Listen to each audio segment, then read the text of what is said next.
Olá, crianças! Hoje é terça-feira e essa semana é o dia da brincadeira, né?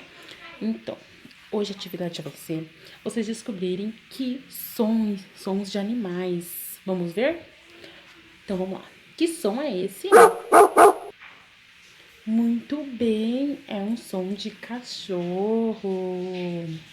Agora vamos ver outro som. Que som é esse? Muito bem, é um som de uma vaquinha. Agora vamos ver que som é esse. Muito bem, é um som de um porquinho.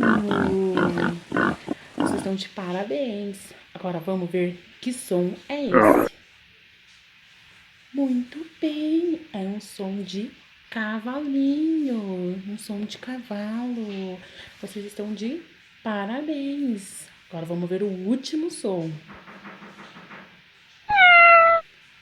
Muito bem, galerinha. Vocês estão de parabéns. Agora, quero que vocês façam um vídeo fazendo adivinhação, tá bom?